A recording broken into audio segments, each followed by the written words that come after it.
Black Ops 2 is really sort of pushing the boundaries in terms of single-player innovation. I think more than any Call of Duty has before is really doing new and different things for the campaign. So first and foremost, branching storyline. We've never done this in Call of Duty before, and it's incorporating a new way to sort of tell the story that we've done in the campaign.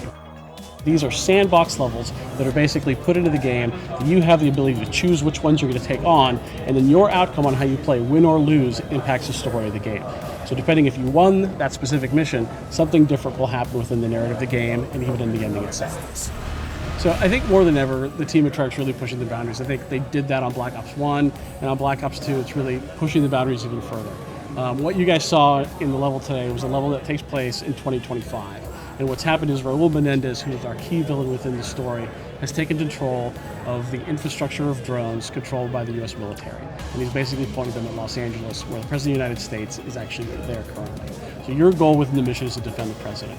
And what you saw was first this drive-up sequence that basically everything was getting bombed within Los Angeles. The 10 freeway was being destroyed. And what happens is you now have to basically take the President, protect her through the rest of the mission. So you saw tons of different types of gameplay. There was turrets, you were flying a jet through downtown LA, you were taking on multiple drones that were flying in, ground units, assault units, you name it.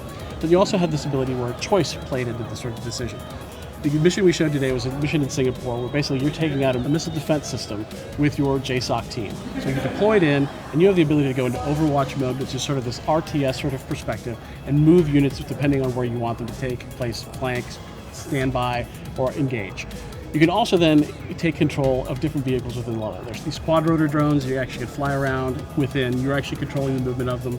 There's these ground assault drones, which you can also control, and then these characters, or these forpeds, which we call claws. So the player can either then control any of those drones or actually play any of the soldiers themselves. So there's multiple soldiers within the actual mission itself, and you can go into first person, control those characters. They will all have different types of loadouts. Some have sniper weapons, some have light machine guns, some have different assault weapons. So depending on how you want to move throughout the map, who you want to control, you can do it any which way you want. You can play the entire thing in Overwatch mode, you can play the entire thing in first person mode. If you love controlling the drones, once they get deployed onto the battlefield, you control those and use those throughout the entire mission. So it really gives players a ton of choice, and it's a different type of way of playing Call of Duty. I think people criticize us for being very linear. This is sort of a new way to play Call of Duty, embrace that linearity that people I think have concerns about.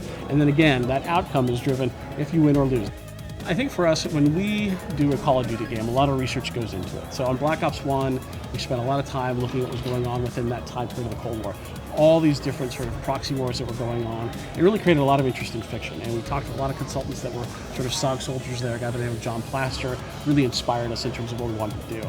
And then as we were looking forward as to, okay, what would be the sequel of Black Ops?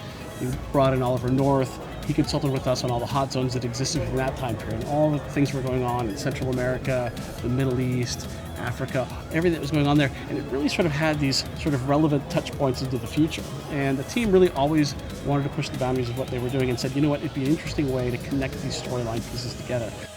Everybody will see a campaign level. What they see in the campaign level may not be the same as someone else sees. So a character may live or die somewhere in the middle of the game, but you may play it differently than someone else. And then the Strike Force missions also impact that as well as to what happens at the ending of the game. Call of Duty Black Ops 2 coming out on November 13th, Xbox 360, PS3, and PC.